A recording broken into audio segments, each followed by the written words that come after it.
Madame, Messieurs, bonjour. C'est toujours un plaisir renouvelé de vous retrouver sur les antennes de Kemet Télévision dans le cadre de votre traditionnelle émission Sagesse Kamit. Sagesse Kamit qui va faire la part belle ce matin au cercle initiatique Movungu. C'est pourquoi vous aurez la prêtresse Na Ngonjoy et le frère Tot Abonné, puisqu'il s'agit de la présentation générale de ce cercle initiatique. Et lorsqu'on entrera justement sur le plan purement technique, c'est à ce moment que vous aurez la prêtresse toute seule dans le cadre des thématiques que nous allons développer dans cette nouvelle émission, dans ce nouveau concept. Madame, Messieurs, chers téléspectateurs, qu'il me soit permis de verser une calebasse d'eau fraîche à la mémoire de nos ancêtres, que ce soit ceux qui sont morts sur le continent africain et même ceux qui sont morts sur les terres de déportation, une calebasse d'eau fraîche pour rafraîchir justement leur mémoire. Je vais accueillir mes invités ce matin pour cette nouvelle émission. Je commence toujours, dit-on souvent que ce que femme veut, Dieu le veut. Matriarche Otep, bienvenue. Mbembenkiri, Meyegabe, sois la bienvenue. C'est un plaisir une fois de plus de te retrouver ce matin.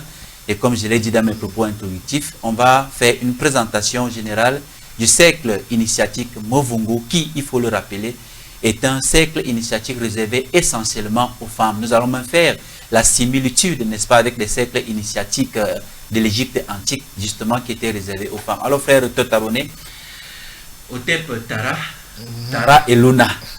Otep, bienvenue. Otep Mojang Nyamsi. Otep à notre maman qui est là. Otep à toutes les sœurs de combat, à tous les frères de combat.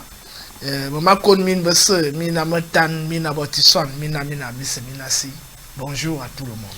Voilà, je vais commencer par toi. Il faut dire que tu es sur le plan, tout simplement parce qu'on va présenter de façon générale le cercle initiatique Movungu et la similitude justement avec les cercles initiatiques de l'Égypte antique qui étaient essentiellement réservés également aux femmes. Alors nous allons commencer par l'origine du Movungu. Oui, l'origine du Movungu est liée, tout comme les cercles initiatiques masculins qu'on connaît en Afrique noire aujourd'hui.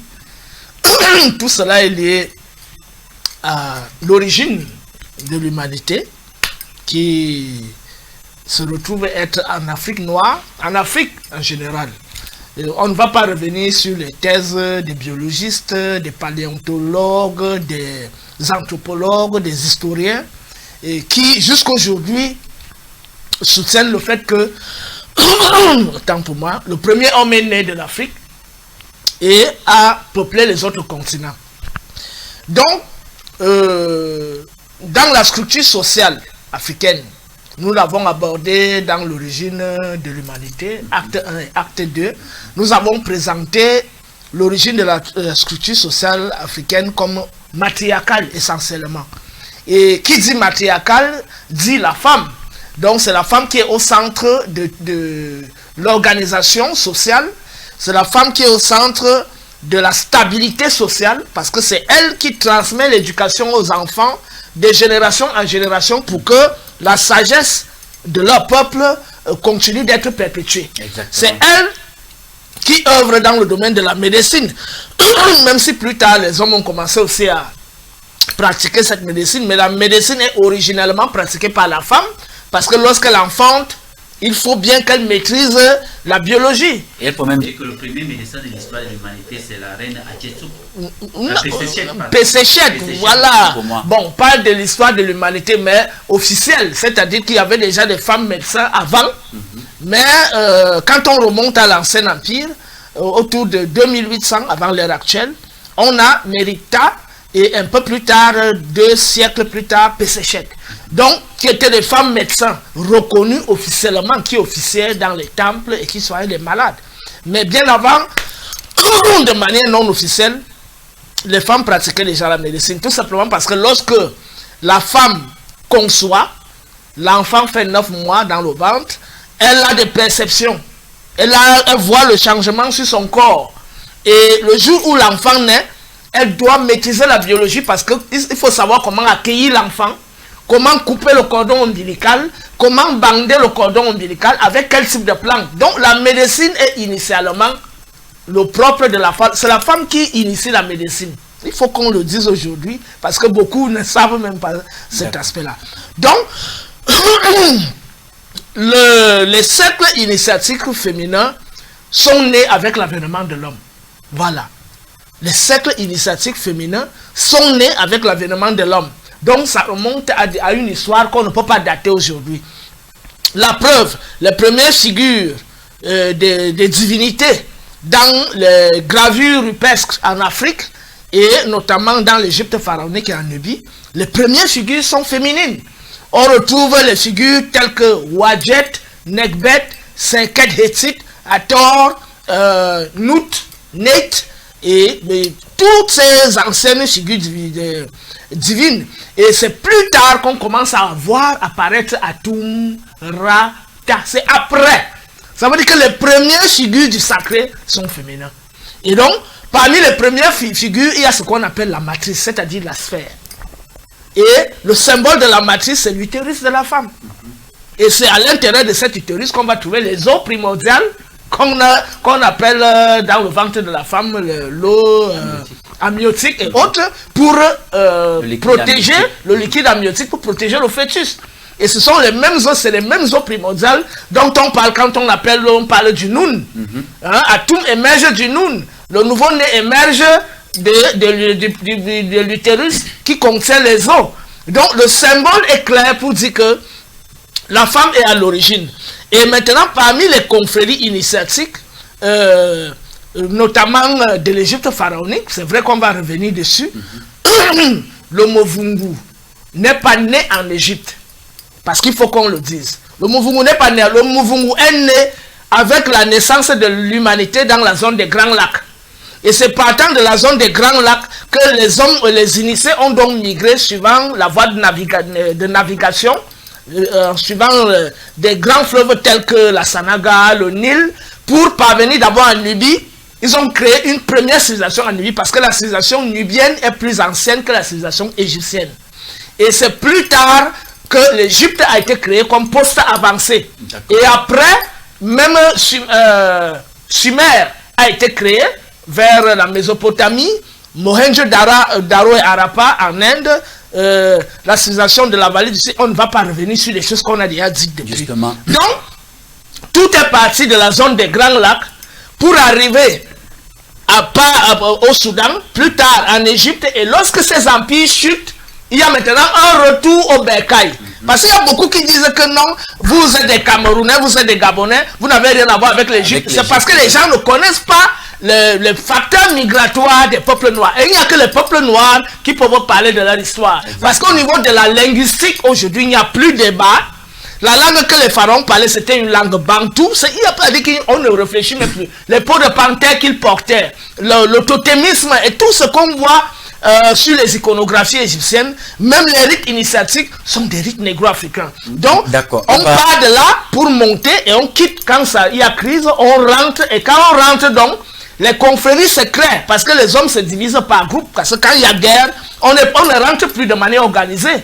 Il y a des gens qui vont en Afrique de l'Ouest, d'autres viennent en Afrique centrale, d'autres vont en Afrique de l'Est, d'autres prolongent même pour aller un peu plus loin en Afrique du Sud. Et c'est ainsi que les confréries initiatiques se sont donc créées, qui étaient mieux organisées hiérarchiquement dans l'empire nubo-égyptien. Mais après la chute, ils se sont fragmentés et les femmes ont donc gardé leur confrérie initiatique, parmi lesquelles le Movungu, le Kor, ce qu'on retrouve au Cameroun, et d'autres confréries qu'on peut retrouver au Nigeria, au Bénin et autres. Donc, et par ailleurs, les hommes avaient aussi créé leur confrérie initiatique. Donc, pour dire que... D'accord, on va d'abord laisser les hommes, et avant je vais poser une dernière question avant de revenir à la matriarche.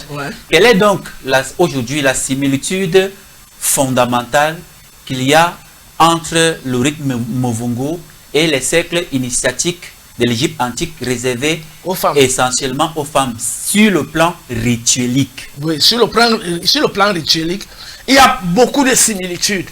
Premièrement, le mot Muvungu, lui-même, il faut donner sa signification. C'est la question que je réservais justement à... Oui, mais elle va revenir dessus. D'accord. Mais dans Muvungu, il y a vous. Dans vous, vous entendez, et vous. Et chez les Bassins, ils disent who. Hein? Donc, le vous et le who, on retrouve le who justement dans les divinités nubo-égyptiennes. Et ce sont des divinités primordiales. Le who est donc la vibration primordiale qui pousse comme une fleur, un lotus qui génère la vie. Donc ce who là signifie d'abord pousser, signifie ressembler à, signifie se multiplier. D'accord. Voilà. Donc dans Muvungu, il y a donc le don féminin qui est l'énergie féminine qui est donc la source de jaillissement de toutes choses. Et c'est d'ailleurs ce qui est symbolisé par ce zodiaque. Parce que vous voyez ici, c'est le zodiaque de Dendera. Si on peut nous rapprocher l'image, vous allez voir que chaque figure ici, au bord là, ce sont des figures féminines qui soutiennent ce cercle à l'intérieur duquel toutes les choses sont comprises. Donc vous voyez les figures féminines là, qui soutiennent ce cercle là. Et à l'intérieur, vous voyez donc une sphère, à l'intérieur de la sphère, il y a donc tout le potentiel existentiel qui s'y trouve. Donc, le symbole de la matrice de la femme. Ça, c'est la première similitude. La deuxième similitude, c'est au niveau de l'éducation. Parce que ce sont les femmes qui inculquent l'éducation de base. Jusqu'aujourd'hui, dans nos villages, on voit là la déesse Séchat qui éduque et qui initie le dieu Thoth, qui est le dieu de la sagesse. On voit plus tard dans les rites de la mort et les rites funéraires, on voit ici Isis et Nephthys en train de présider au rite funéraire pour la résurrection d'Osiris. Et dans mon village, chaque fois que quelqu'un mourait, ce sont les femmes qui partaient arranger le corps. Ça, c'est ce que j'ai vu avec mes yeux. Et donc, cela a été perpétué. Et on voit au niveau des rites de la résurrection, on voit aussi, on a quelques images là-bas où on présente la femme au niveau de l'allaitement, c'est-à-dire qu'elle est la garante de l'allaitement. On a des rites où c'est la femme qui fabrique le pénis d'Osiris pour l'engendrement. Justement. Donc on en a parlé dans l'émission Origine de l'humanité, acte 2. C'est dans acte 2 qu'on a présenté le rôle prépondérant de la femme au niveau de l'avènement de la vie.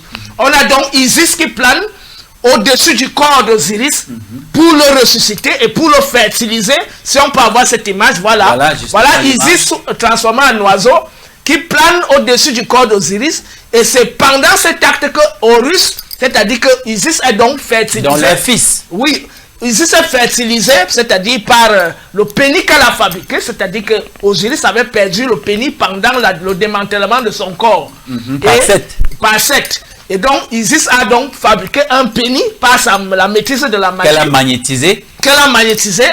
Et donc, c'est à travers cela qu'il y a donc eu éjaculation. Elle a été fertilisée. Et c'est plus tard qu'Horus est né. Donc, on voit que au niveau des mystères même de la maîtrise de la vie, parce qu'on dit dans les mystères qu'Isis est allé à Maduera pour prendre son pouvoir. Mais ça aussi, c'est un récit tardif. Mais tout ce qu'on sait, c'est que Ra lui-même hérite de son pouvoir lorsqu'il jaillit du Noun. Donc c'est le Noun qui lui donne ce pouvoir qui peut donc permettre à ce que la vie soit perpétuée. Donc la femme, qui est la figure féminine, qui est le Noun primordial, a donc la maîtrise, l'énergie essentielle pour vivifier, pour procréer, pour perpétuer la vie et pour ramener à la vie. D'accord, voilà qui est bien dit, madame, monsieur, chers téléspectateurs.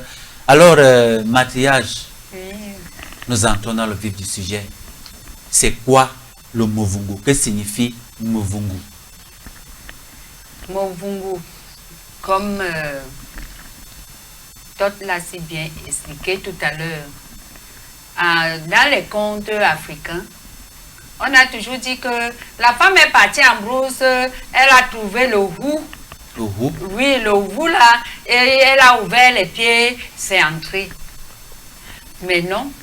Le hou n'était pas une bête, c'était une énergie. C'est ça qui fait donc que quand la femme a pris cette énergie, elle est venue au village. Elle a dit à son homme que j'ai une énergie qui peut me permettre de faire telle chose. J'ai cette énergie qui peut me permettre de faire telle autre chose. De faire telle autre chose. Alors son mari lui dit que montre-moi comment tu peux faire cette puissance que tu dis que tu as ramenée de la brousse. Et on a montré la chèvre, que tu peux faire comment de la chèvre. Je peux faire disparaître cette chèvre. Qu'est-ce que tu peux faire du poulet? Je peux toujours faire de même. Qu'est-ce que tu peux faire de cette plaie? Parce qu'il y avait les gens qui avaient les graves plaies, qu'ils se blessent et ça ne guérit pas. Elle a guéri la plaie avec cette énergie. Dans les plaies inguérissables. Oui, les plaies inguérissables, elle a guéri les plaies, elle a fait beaucoup de choses. Et c'est comme ça que son mari commence à transmettre la nouvelle partout dans le village. Et d'autres femmes se sont approchées d'elle. Elle est partie les montrer en brousse. Le hou. Le hou là. Elles ont toujours puisé les mêmes énergies. Elles sont donc devenues un groupe. Un cercle. Un cercle de femmes qui portaient le hou. Alors, dans le verbe donc, on a donc nommé Bora Bama Hugi. Ça, c'est en langue bassa. Ça, c'est en langue bassa du Cameroun. Du Cameroun. Et ça veut dire quoi? Les femmes de Mouvungu. Ah, d'accord. Voilà. En langue beti, Binge Bomovungu. Donc, c'est pour cela que vous entendez régulièrement dire et vous, ça veut dire que ça jaillit l'énergie. Hein? Ça jaillit l'énergie, comme par exemple en langue beti ou en langue bassa. On dit en langue beti, quand tu as fait un chant qui a produit par exemple, c'est là que sort le mot et vous. Et vous? Vous poussez, produire. Produire. Se multiplier. Mais sinon, dans l'autre mot naturel, bidibibi, abui. Ici, il y a bi. Mais est-ce que lorsqu'on parle de Ivu, ce n'est pas plutôt quelque chose qui est mauvais? On taxe parfois quelqu'un d'être sorcier quand on parle de Ivu. Mais Ivu, c'est sorcier, non? C'est ça qu'on dit sorcier. Sorcier même... mais pas sorcier dans le sens péjoratif compris par nos abonnés téléspectateurs, parce que en réalité la sorcellerie c'est la science, c'est une science. C'est une science. Et donc régulièrement, elles entraient donc en forêt pour se ressourcer de nouvelles initiées et se ressourcer pour faire ce rite de Mouvungu. Donc pour apporter un certain développement au village, pour l'épanouissement de la communauté. Pour l'épanouissement de la communauté, il fallait ça. Maintenant, il est arrivé à une époque donc où ça émergeait, ça allait de village en village, de ville en ville, de pays en pays. Alors, quand l'arrivée de colons, ils ont donc trouvé que c'est les femmes qui me donnaient tout le monopole du commandement. Et voyant qu'ils devaient entrer pour prendre les hommes en otage, il fallait aussi arrêter les femmes. D'accord, matriarche. On va même entrer dans la colonisation un peu plus tard. Nous allons aller progressivement. Avant que Todd ne prenne la parole pour son ajout, est-ce qu'il y a un âge chez les femmes pour entrer dans le rite Mouvungu? Toi particulièrement, matriarche, à quel âge est-ce que tu as été initié au rite Mouvungu? À quel âge est-ce que tu as commencé Mouvungu? J'ai commencé à contempler les rites de Mouvungu quand j'avais juste l'âge de 7 ans. 7 ans? Oui, 7 ans. J'ai commencé à contempler les mamans, les matriarches et tout, parce que moi d'abord, j'étais curieuse. Parce que quand je voyais ma grand-mère faire certaines choses, je me disais que il faut que je fasse ça. Donc, si par exemple, elle prend un truc qu'elle a fait, les herbes, elle met aux yeux. Quand elle part jeter, Même si elle a jeté avec les mots de passe, je prends aussi journée. Alors, un jour, ça m'a coincé. Ça m'a coincé parce que je voyais d'autres images dans un autre monde. Qu'est-ce qu'il fallait faire? Il fallait seulement remédier. Il ne fallait plus m'enlever. Il fallait seulement remédier et me faire comprendre que c'est comme ça. Alors, j'ai été initiée à l'âge de 12 ans. Par ta grand-mère ou alors par, le cercle qui était déjà constitué? Qui était déjà constitué parce qu'il y avait une maman qui n'avait pas accouché. Elle s'appelait Ngoesola. Donc, elle n'avait pas accouché. Sa place était libre dans le cercle. Parce que c'était un cercle qui avait même plus de 40 femmes.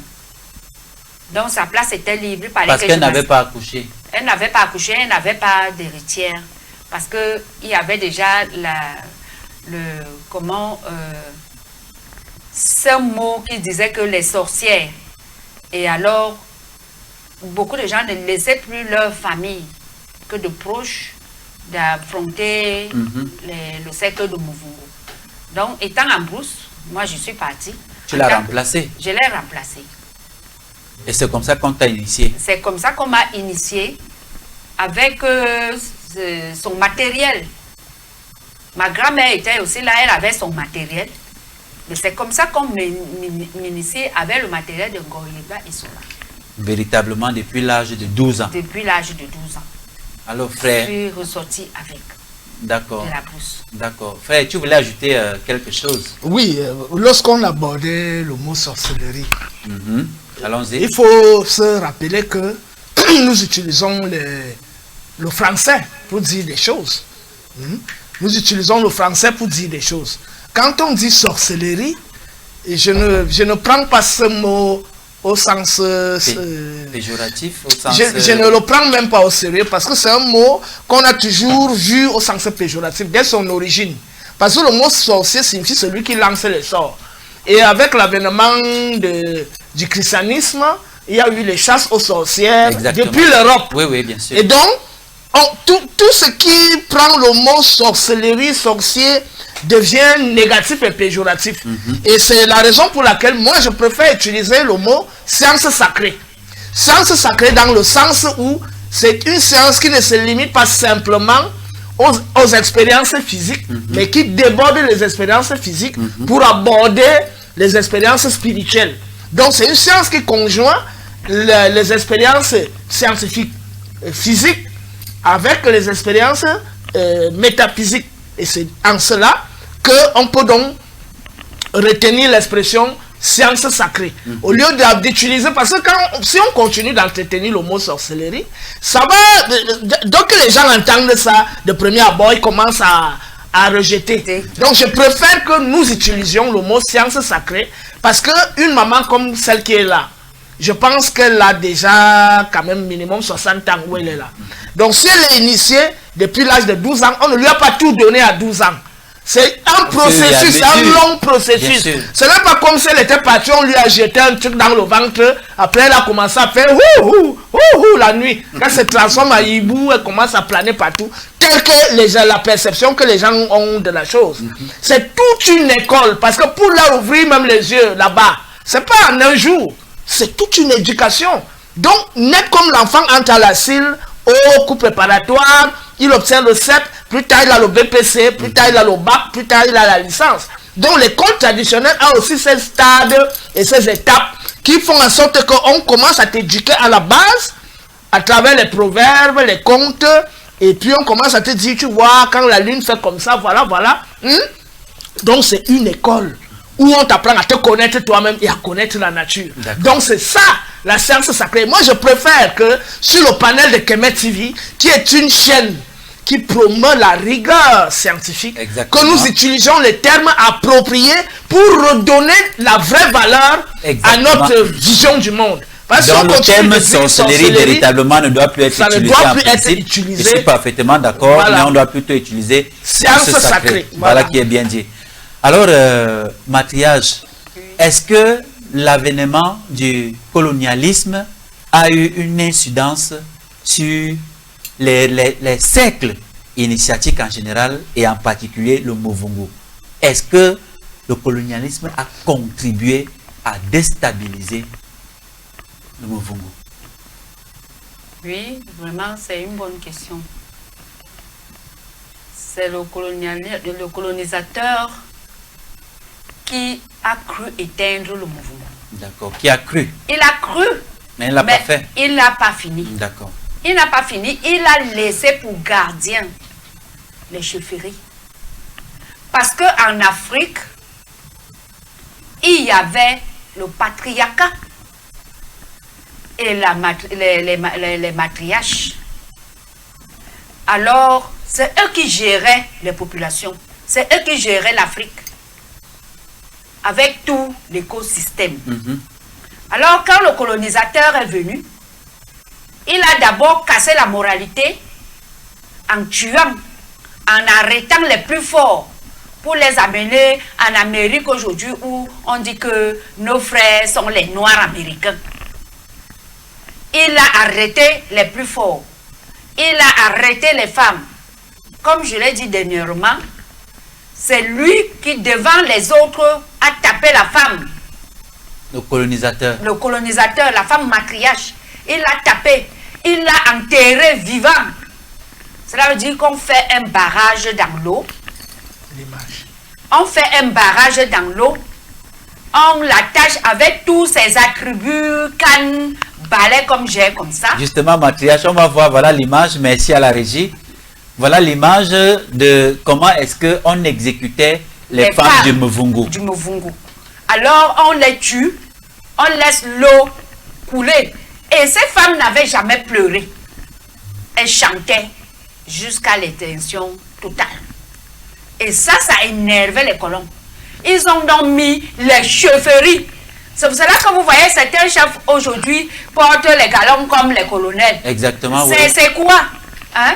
C'est les patriarches, les auxiliaires de la les auxiliaires administratifs coloniaux là. Voilà. C'est ça les chefferies. C'est ça qui retransmettait aux gouverneurs qui étaient des blancs avant. Il y a encore une femme de Muvungu ici, on vient t'arrêter, on t'enterre vivant devant tout le monde pour que le reste des gens que tu as transmis ne reste pas se soulever. On va encore projeter l'image, hein. C'est bien que nous voyons ça attentivement pour que les téléspectateurs et les nombreux abonnés se rendent compte effectivement à quel point est-ce que c'était violent. C'était violent.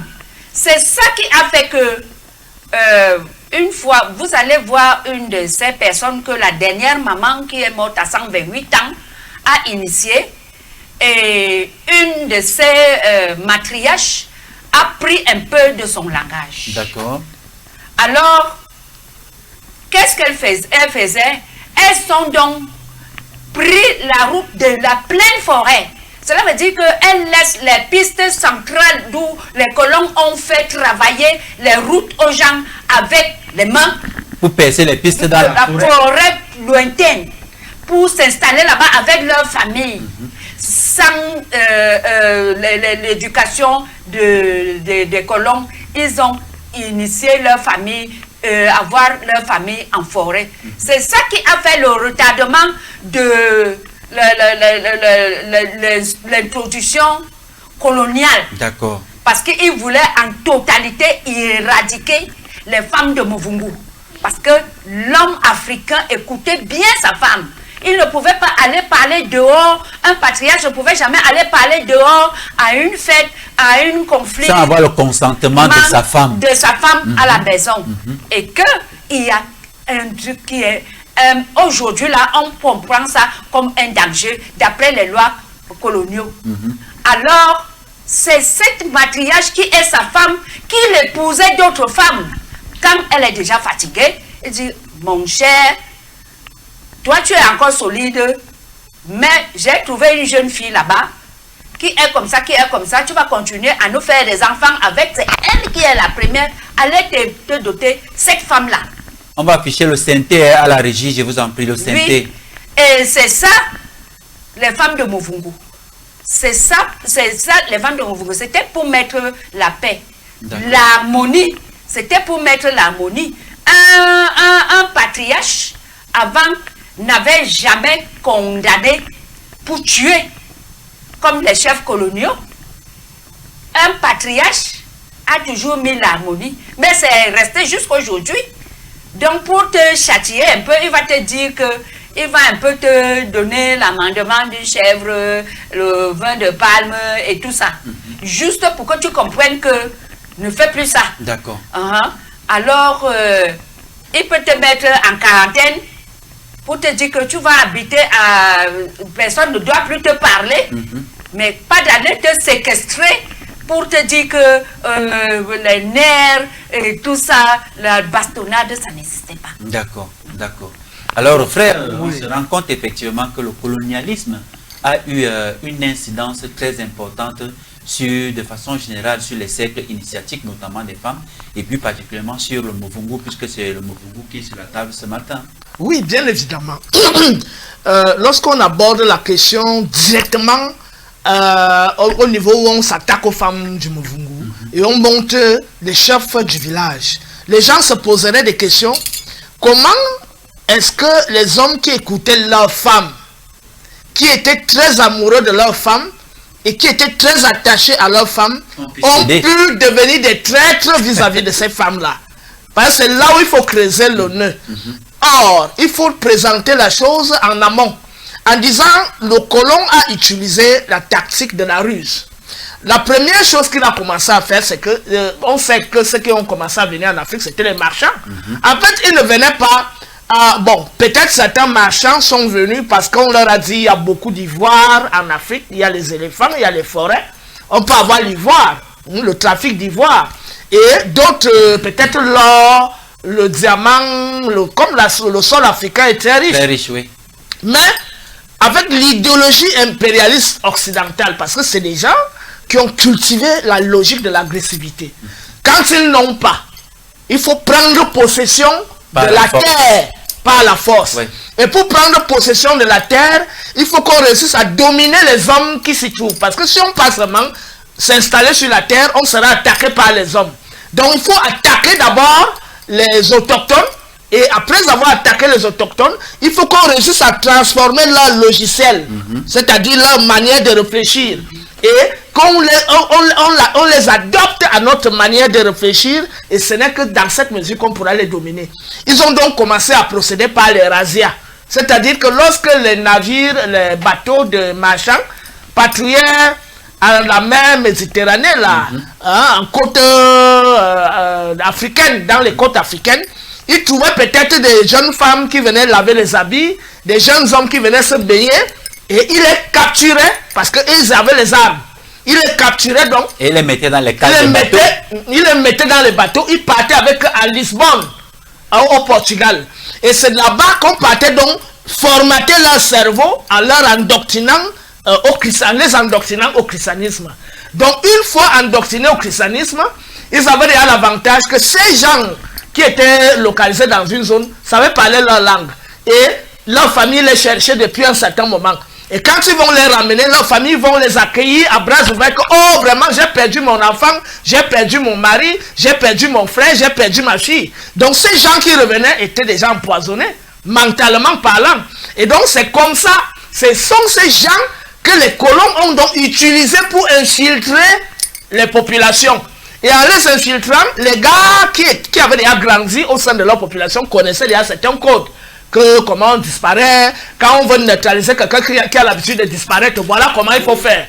Donc, pendant le combat, on utilisait donc ces infiltrés pour trahir les secrets. Et c'est comme ça qu'en trahissant les secrets, on a donc commencé à attaquer, à dire que les colons ont donc commencé à foncer sur les terres africaines. Et ainsi, ils ont réussi à subjuguer certains rois qui étaient des grands initiés.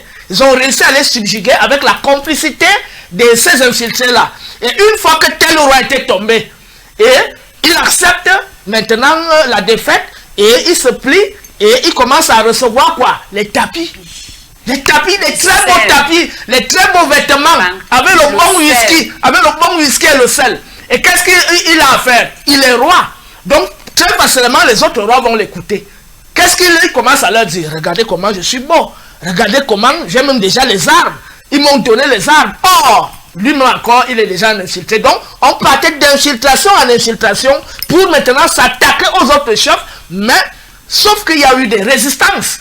Il y a certains rois qui ont vu le danger venir et ils ont donc commencé à résister. Mais malheureusement, quand un initié qui est le roi de l'autre côté connaît déjà les codes, mais il vend les codes aux colons, et très facilement, on pénètre dans les peuples. Mais sauf que, jusque-là, il restait un mystère. Comment se fait-il qu'on ne puisse pas avancer comme il faut?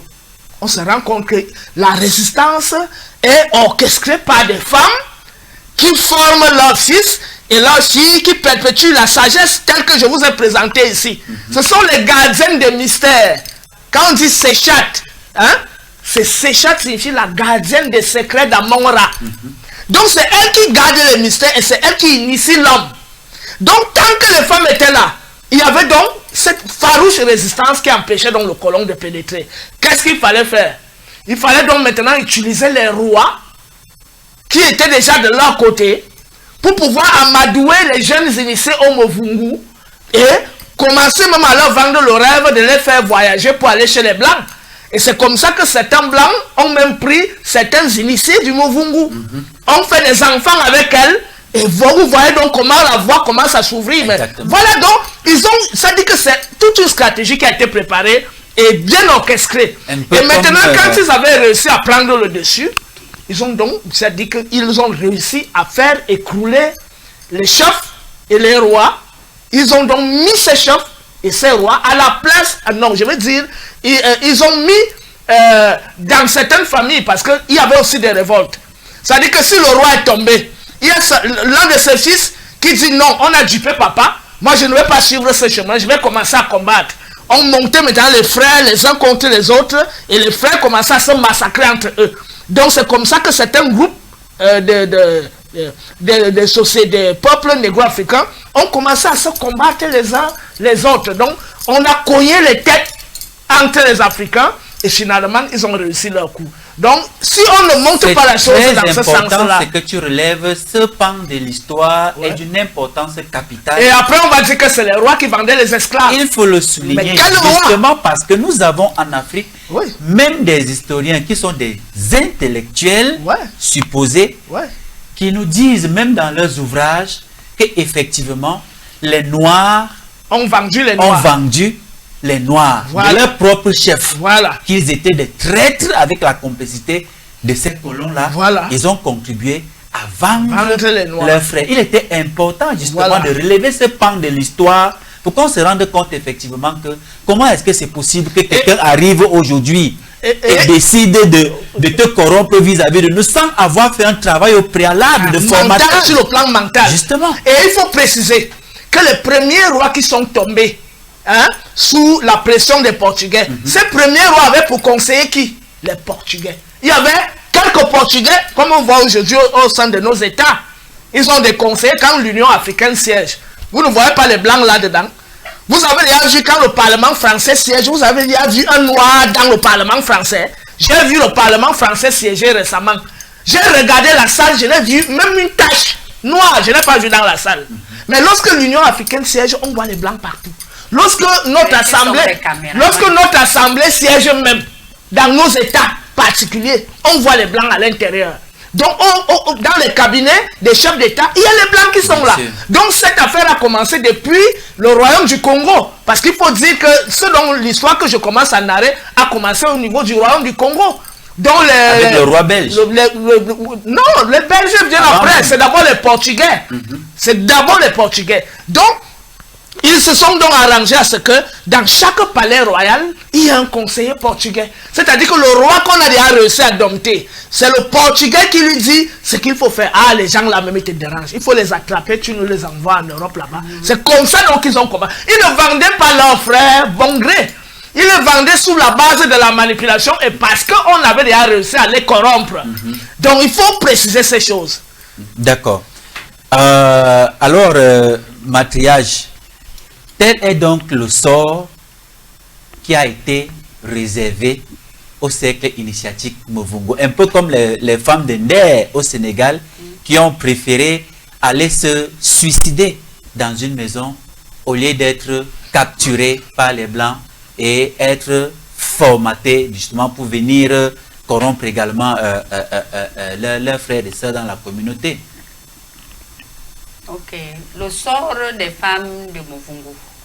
Après, jusqu'en l'an... c'est-à-dire que récemment, hein, c'était en 99, il restait toujours des chefferies gardiens qui donnaient le rapport en Europe, en Allemagne, en Portugal et tout, en France même, que si existe encore le cercle Muvungu dans un village, on envoie seulement un expert, il vient vous exterminer. Ça alors? Oui. Ce qui fait que jusqu'aujourd'hui, ils ont toujours un mal. Parce qu'ils savent que on connaît la vérité de l'homme noir, de nos fils noirs, de nos sœurs, notre progéniture. Nous savons d'où le pays des ombres compte son avenir. Parce que moi, j'ai souvent mal de prononcer le mot Afrique. Puisque, à l'époque, l'Afrique, c'est l'argent. Le fric, on vendait un homme à 2 frics, à 3 frics. Après, ils ont donné le mot argent. L'art des hommes, l'art des gens, puisque le mot homme même dans l'Académie française est récent. Parce que de mon passage dans les écoles là, c'est comme ça qu'on m'expliquait. C'est dans tel siècle que le mot homme est sorti. Mais avant, on appelait les gens. Gens. D'accord. Voilà. Donc, ils ont donc appelé l'art des gens, l'argent. D'accord. L'art des gens. L'art des gens, l'argent. Comme Afrique, mon fric. Mon fric. Comme Afrique, mon fric. Comme l'a chanté un artiste musicien qui dit Afrique, mon fric. Afrique, mon fric. Oui, c'est là que sorti, ils ont maïtisé ce nom avec nos propres objets pour nous maïtiser que nous sommes des Africains. Et nous sommes vraiment des Africains, un continent qui puise toutes les matières premières. Donc, maintenant, au-delà mettre une petite parenthèse. Parce que il y a l'aspect que la maman évoque sur l'origine du mot Afrique. Il y a aussi une approche qui vient de la langue arabe, qui disait Ifriqiya. Donc on dit que c'est parce que les Arabes appelaient le continent Ifriqiya que c'est devenu plus tard Afrique. Et d'autres utilisent le Médoune éther. Il dit Afura, Afu, Raka. Donc Afuraka, c'est ça qui est devenu Afrique. Voilà, donc maintenant les linguistes peuvent mener des recherches approfondies, tenant compte de ce que la maman a dit, tenant compte de Afuraka, tenant compte de Ifriqiya, pour essayer de retrouver la vraie origine du mot Afrique. D'accord.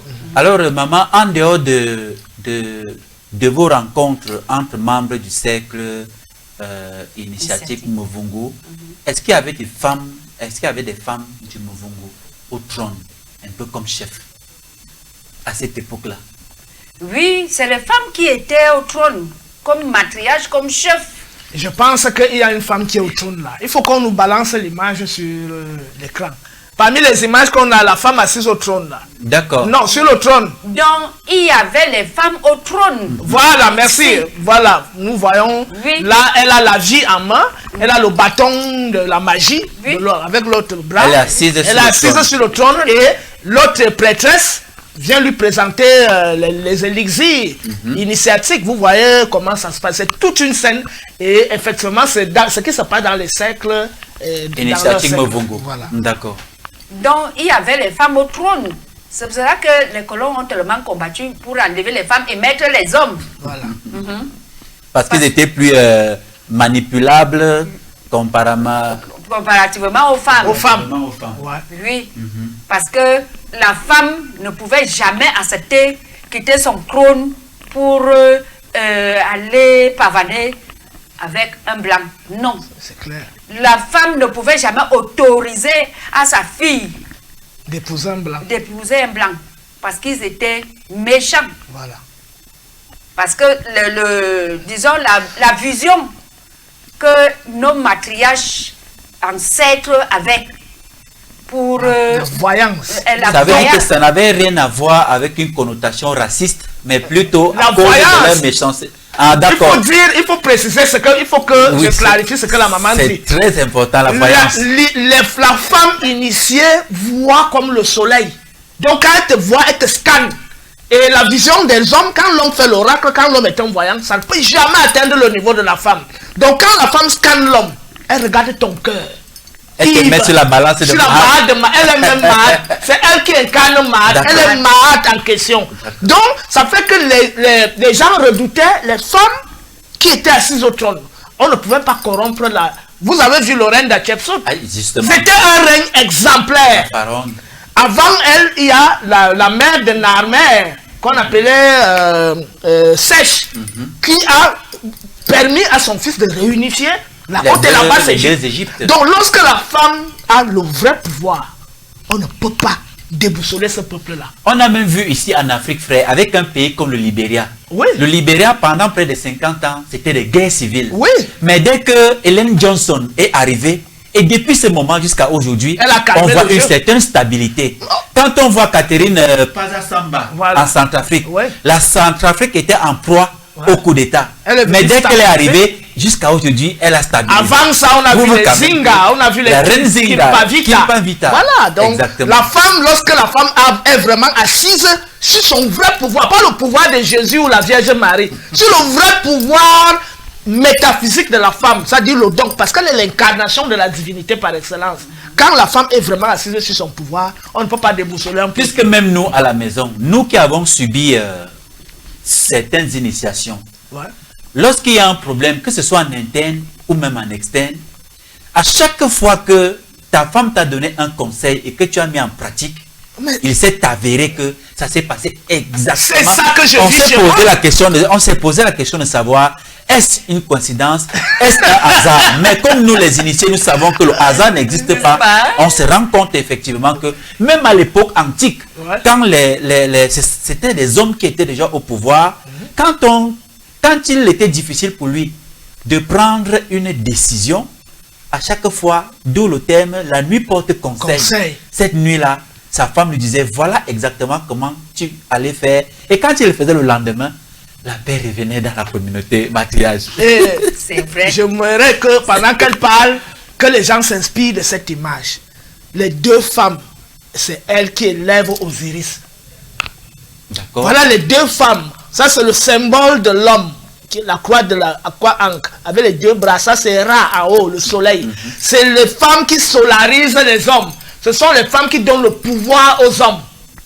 Donc l'homme, la femme a le pouvoir, l'homme a mis en avant. Et vous allez voir dans beaucoup de fresques égyptiennes, pendant que Osiris est assis, Isis et Nephthys sont derrière lui avec les bras comme ça, tendus comme ça. Donc les gens peuvent taper sur Google, image Osiris assis sur le trône, Isis et Nephthys derrière. Elles ne sont pas avec les bras croisés. Elles ont les mains comme ça. Derrière le dos. Derrière le dos. Et tu te souviens quand on faisait le rituel au village, c'était en septembre.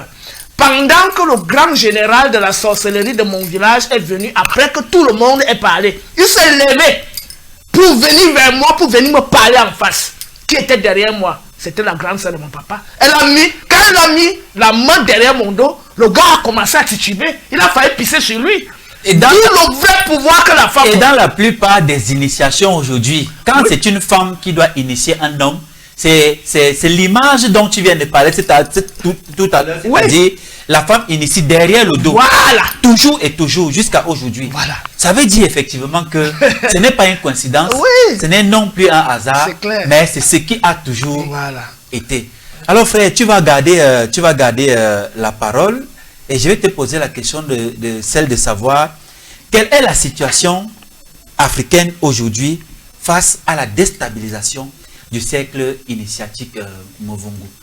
est-ce que ce cercle-là a encore le vent en poupe aujourd'hui? Est-ce qu'on peut se fier encore au cercle initiatique Movungu? Est-ce que nos jeunes femmes qui ont besoin d'initiation peuvent encore intégrer justement ce cercle?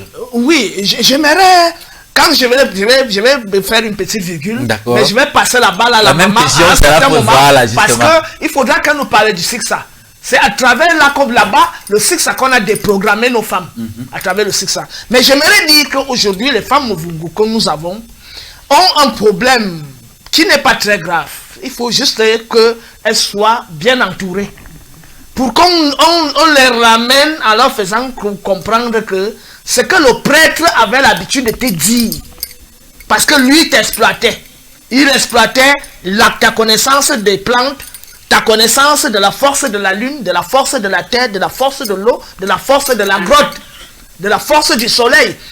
Toi, tu partais lui transmettre ses secrets, mais ça, ce n'est pas au service de ton peuple. Et même ton énergie sexuelle. Oui, et même ton énergie. C'est ça justement qu'on appelle le SICSA. Tu fais bien de l'expliquer. Voilà. Et donc, ce n'est pas au service du peuple noir, mais au service du Vatican. Parce que quand ils prennent tout ça, ils partent, ils écrivent, ils partent déposer au Vatican. Et ce n'est que sur la base de la maîtrise de ce que vous faites, de votre force, que le blanc peut continuer de vous dominer. Exactement. Et c'est ça le secret. Donc aujourd'hui, quand nous voyons nos initiés, nos femmes initiées, continuer de côtoyer les prêtres, c'est la chose... Elles le font, vous savez, la femme, elle est amour. Quand son fils prêtre l'approche, il vient très doux. Et justement, les prêtres sont cultivés dans l'esprit de la ruse, de leur maître. C'est-à-dire qu'on les a formatés à la ruse. Quand il vient, il est tout petit, maman, vraiment, j'ai des problèmes. Il vient comme s'il était malade. Même s'il est malade, mais tout ce que tu lui dis, il parle. Il parle. Il collecte. Il collecte. Il collecte. C'est ça, la même chose qu'ils ont fait avec, qui continuent de faire aujourd'hui avec nos initiés hommes. Donc, mais comme aujourd'hui on parle de la femme, il y a ce problème que les initiés du Movungu, et même du corps, parce que c'est pas simplement seulement le Movungu. Parce qu'il faut expliquer que la maman, elle est bassa, mais elle parle beaucoup de langues. Elle est limitrophe aux Eton, aux Ewondo et aux Bassa, mais donc ça fait que elle a la culture de tous. Oui. Oui. Et ça fait qu'on pourrait se poser une question comme comment une mère Bassa peut-elle être initiée au Movungu? Non, mais c'est à cause de ça. Parce que son village est limitrophe à ces trois peuples-là. Mais chez les Bassa, il y a le corps qui est toujours le même rite initiatique, même s'il y a des petites variantes. Mais le fond, féminin. Oui, le fond est le même. Donc, pour dire que nos initiés femmes aujourd'hui doivent savoir une première chose, c'est que les prêtres sont leurs ennemis.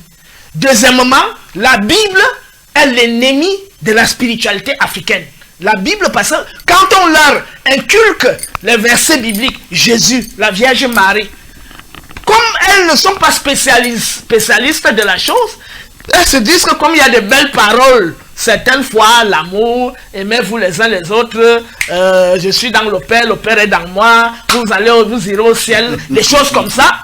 Elles se disent que ah non, mais c'est bien. Alors qu'au fond, c'est du poison spirituel. Donc une noire chrétienne est une traîtresse à la mémoire. À la mémoire de ses ancêtres. Donc aujourd'hui, on doit rééduquer nos mamans, non pas simplement à maîtriser les forces de la nature, mais à connaître les textes sacrés africains. Qu'elles cessent de croire qu'il y a quelque chose dans la Bible qui est bon, ou alors dans le Coran qui est bon.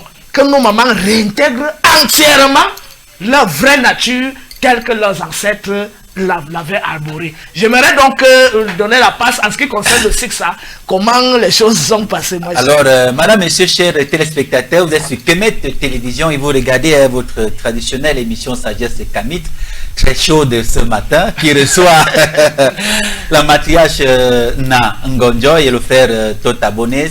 C'est la présentation générale, n'est-ce pas, du cercle initiatique Movungu. Alors, matriarche, le SICSA. Voilà. Et je reviens avec toi justement, frère, après elle sur la question, parce que il y a beaucoup de téléspectateurs d'abonnés qui nous interpellent sur nos pages YouTube et même à travers les messages, que c'est justement parce que votre Dieu était faible que celui des Blancs est venu vous dominer et vous domine jusqu'à aujourd'hui. Il est important qu'ils connaissent le fond des choses et qu'à partir d'aujourd'hui, ils enlèvent cette idée justement de leur esprit. Voilà. Oui, Le site ça, quand les colons viennent, ils trouvent que la femme de Muvungu, qui est dans le cercle initiatique de Muvungu, cela veut dire initier, éduquer ses filles à connaître rien que leur mari étant vierge. Il y a certaines tribus qui le font jusqu'aujourd'hui, que quand une femme part en mariage, une fille part en mariage, et on met les draps blancs, on voit qu'elle est vierge. Les Arabes font encore ça, les musulmans. Ils font encore ça dans les pays arabes là. Ils font ça. On faisait aussi ça ici. Ils sont donc entrés pour connaître pourquoi la femme vierge, la fille devait aller en mariage étant vierge. Ils ont découvert que la fille qui part en mariage étant vierge a tous les pouvoirs réservés avec qui il va faire l'amour. D'accord. Même si pendant que n'importe quelle opération spirituelle qu'elle pourra faire, tant qu'elle est fidèle à son mari, qu'elle ne partage pas les énergies. C'est-à-dire sa première énergie sexuelle, elle la donne à son mari, à celui avec qui elle va partager sa vie. Et ceci avec un âge très approprié, parce qu'il fallait que la femme ait au moins 15 ans. 15 ans d'âge pour aller en mariage. Nous en avons encore aujourd'hui, frère. Tu vas répondre tout à l'heure. Si nous avons encore des filles qui partent en mariage vierge, sera pour être souligné. Donc, elle part vierge en mariage comme ça, avec toute cette puissance. Ça veut dire que quand elle part en mariage chez un guerrier, ou elle part troisième ou cinquième femme même, chez un guerrier, elle ajoute la force de guerre à son mari. Parce que si on lui tire même les balles là, ça ne va pas entrer. Maintenant, quand elle part dans ce mariage, là où il y a les premières coépouses qui sont parties en mariage vierge, qui l'initient envers son mari, il y avait certains rites avant d'aller coucher avec son mari étant vierge. Il y avait les remèdes qu'on faisait pour la fascination. Facilitation. La facilitation. On l'a donné les conseils qui peuvent la fasciner pour la non-défensive. Donc, il y a ce problème-là. Aujourd'hui, là, quelqu'un, même si c'est une jeune fille qui est vierge comme ça, c'est comme la bracadaba. C'est la force. L'éducation sexuelle n'existe plus. C'est cela qu'on dit que les femmes de Muvungu faisaient l'amour entre elles. C'est faux. Même les femmes de corps ne faisaient pas l'amour entre elles. Alors que la sexualité, c'est une initiation. C'était toute une initiation que on initiait la femme que quand tu seras avec ton homme, voici ce qu'il va te faire. Voici les attouchements. Voici ce que toi-même tu dois faire. Voici après ce que tu dois devenir. Voici la période d'attente. La tenue que tu dois porter, les parfums que tu peux mettre sur toi. Voici le langage que tu dois dire à ton mari. Voici comment tu dois marcher, voici comment tu dois lui servir à manger, voici à telle heure tu dois te laver parce que tu ne sais pas quand il viendra. Ça alors? Oui. C'était très réglé. C'était très réglé. Et la femme vit ça, elle est bien avec ses coépouses. Et quand le mari veut déjà aller en guerre ou il veut déjà aller camper pour chasser par exemple les éléphants, ou les gros animaux là, pour nourrir tout le village. Elle allait dormir, le mari allait dormir chez la première femme. Qui bien, les autres femmes viennent l'accompagner chez la première le soir là. Tout le monde lui dit au revoir. Avant d'aller à la chasse des éléphants. Parce qu'avant, les éléphants dérangeaient dans les villages, ils cassaient ils détruisaient les champs. Ils détruisaient les champs et tout. Donc, il fallait, comme c'était déjà nombreux, quand les éléphants sont déjà nombreux dans un village, on chasse, on tue certains éléphants à la période là, pour attendre encore dans 1 an ou dans 2 ans. Tout l'écosystème était protégé. Donc, quand les colons sont donc venus, ils ont trouvé cet organigramme, que c'était bien. Ils ont vécu, comme toi l'a dit tout à l'heure, ils ont vécu ça et ils ont donc pris la résolution de capturer les femmes du Movungu Du Movungu. et de formater leur cerveau en y installant notre système en y installant notre système, que on prend la femme quand elle a 12 ans. On l'amène à la mission, c'est ça. Parce qu'elle doit se marier avec tel qui est promis comme son mari. Parce qu'on réservait la femme dès la naissance. On réservait une femme dès la naissance. On fait une bague, on met sur le doigt. L'enfant grandit, le mari vient régulièrement changer les bagues. Ça alors? Oui. Et il vient régulièrement changer les bagues. Il aide la famille à faire grandir sa femme.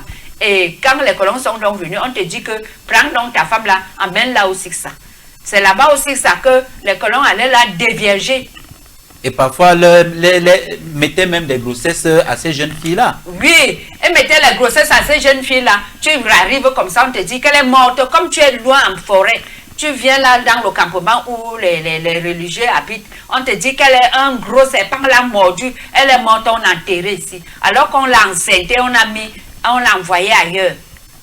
On l'a envoyée ailleurs. Ou qu'elle est même cachée là. Et c'est comme ça qu'on se retrouve avec les enfants métis pour dire que c'est les orphelins. Toi, tu es là, tu sais que depuis, elle est morte. Tu peux même te promettre encore une autre deuxième femme ou tu viens encore laisser aussi ça. À la mission, on recommence la même chose. La même chose. Donc, c'était ça. La virginité, c'est pour la femme noire. Hein, la femme noire s'est préservée.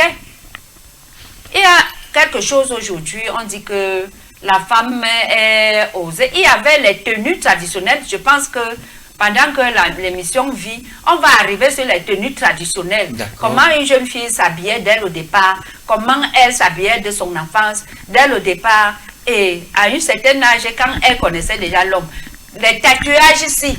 Il n'y avait pas ça. Il y avait les tatouages. Ah, les mamans avaient les tatouages. Moi, j'ai trouvé ma grand-mère elle avait le tatouage. Mais ça avait une signification. Ça avait une signification.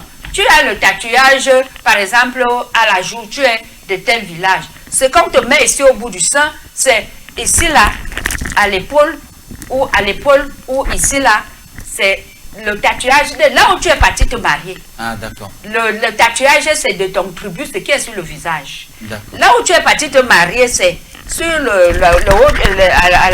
haut du sein gauche. Le haut du sein gauche. Au niveau du cœur. Au niveau du cœur. C'est là où tu es parti te marier.